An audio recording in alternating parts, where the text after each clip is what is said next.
সম্মানিত ভিউয়ার্স, আসসালামু আলাইকুম। তো আজকে আমি এসেছি একটি বাসায়। তো আজকে আপনাদের মাঝে আমি একজন স্কুল শিক্ষকের সোলারের প্রতি যে ওনার একটা আগ্রহ এবং ওনার নিজের বাস্তব অভিজ্ঞতা এবং নিজের এক্সপিরিয়েন্সে যে ওনার বাসায় যে সোলার সিস্টেমটা করেছে এটাই তুলে ধরবো আজকে আপনাদের এই ভিডিওর মাধ্যমে। তো যদি আপনারা লক্ষ্য করেন দেখতে পাবেন বাসার ছাদের উপরে কিন্তু কিছু সংখ্যক সোলার প্যানেল দেখা যাচ্ছে এবং আমরা ছাদের উপরে পুরাটাই উঠে দেখলাম যে এখানে দেখতে পাচ্ছেন যে অনেকগুলো সোলার প্যানেল, অর্থাৎ এগুলো সোলার প্যানেল হচ্ছে 300 ওয়াট করে, পলি মনো উভয় প্যানেলে রয়েছে। তো আজকে যেখানে এসেছি সেখানে হচ্ছে একজন স্কুল শিক্ষক, ইনি কিন্তু একজন স্কুল শিক্ষক। এনার বাসায় অন্তত 3 থেকে 4 কিলো ওয়াট ইলেকট্রিক সিস্টেম রয়েছে। যেমন ধরেন এনার বাসা বাড়িতে রয়েছে এবং এনার দুটি খামার রয়েছে, একটি পোলট্রি খামার এবং একটি গরুর খামার। ইনি আমাদের সেই ভাই। এনার বাসা আছে আমাদের রংপুর জেলার জাগির বাস স্ট্যান্ডের পাশে কিন্তু এনার বাসা। এনার নিজস্ব উদ্ভাবনে অর্থাৎ নিজস্ব এক্সপিরিয়েন্সে একটি দুটি করে, অর্থাৎ সবগুলো একসঙ্গে নয়, আজ 2টি প্যানেল কাল 3টি প্যানেল, এইভাবে যখন যেটা প্রয়োজন হয়েছে এইভাবে কিন্তু এই প্যানেলগুলো সংগ্রহ করেছে। এই সংগ্রহ করে কিন্তু কিনে এই সিস্টেমটা আপগ্রেড একটি হাইব্রিড সিস্টেমে ব্যবহার করতেছে। তো এটাই হচ্ছে এনার বাসা। অত্যন্ত প্রত্যন্ত গ্রাম অঞ্চলে কিন্তু এনার বাসা।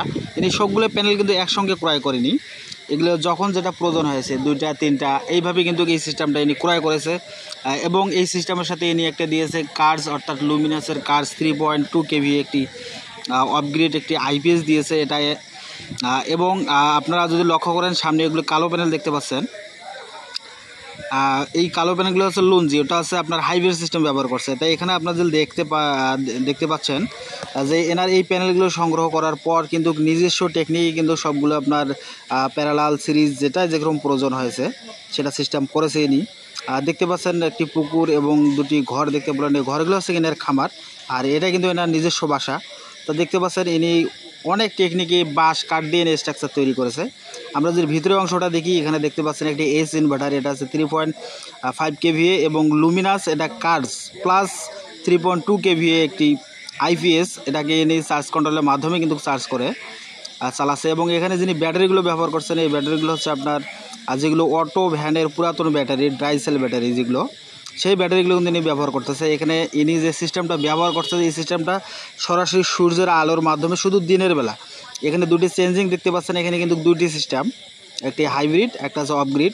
এই চেঞ্জিং ব্রেকার দিয়ে ইনি পুরা দিনের বেলায় পুরো কারেন্টের ইলেকট্রিক লাইনটি বন্ধ করে দেওয়ার পরে ইনি পুরোটাই কিন্তু সোলারের মাধ্যমে ব্যাকআপ নেয়, সোলার এবং ব্যাটারিটা দিয়ে ব্যাকআপ নেয়। দেখতে পাচ্ছেন ইনভার্টারটা খুলে রেখেছে, প্রচণ্ড গরম হয় এই কারণে। এবং ইনি যে সিস্টেমটা ব্যবহার করছে, এখানে উপরে যে প্যানেলগুলো দেখতে পেলেন, প্যানেলগুলো হচ্ছে এখানে প্রায় 6 কিলো ওয়াটের মতো প্যানেল রয়েছে এবং এনার বাসা বাড়ি এবং খামার মিলে প্রায় আপনার 3 থেকে 4 কিলো ওয়াটের মতো ব্যবহার হয়। এটাকে পুরোটাই দিনের বেলা, রাত্রেবেলা ইনি চেঞ্জিং ওভার দিয়ে ওগুলো ইলেকট্রিক লাইনে দিয়ে দেয় এবং দিনের বেলা পুরোটাই ইনি এনার সোলার সিস্টেমের মাধ্যমে কিন্তু পুরোটাই কিন্তু ওখানে চালাচ্ছে। এবং ইনি যেখানে এগুলো ব্যবহার করেছেন এগুলো ড্রাই সেল ব্যাটারি, এই ব্যাটারিগুলো দিয়ে আপনার অল্প টাকার ভিতরে কিন্তু ইনি সংগ্রহ করে চালাচ্ছে। তা আজকে আমাদের এখানে আসার কারণটা হচ্ছে ইনি আমাদেরকে ডাক দিছিল, ভাই দেখেন তো সিস্টেমটার কী অবস্থা। এবং ইনি এসপিডি ডিসি সার্কিট ব্রেকার এগুলো ইনি সংগ্রহ করেছে, এগুলো লাগানোর জন্য আমরা কিন্তু মূলত এখানে এসেছি। কিন্তু এখানে আসার পর দেখতে পারলাম যে ইনি অনেক বিশাল বড় একটি এখানে প্রজেক্ট তৈরি করেছে। তো আপনারাও চাইলে কিন্তু এই ধরনের সিস্টেম আপনারাও করতে পারেন।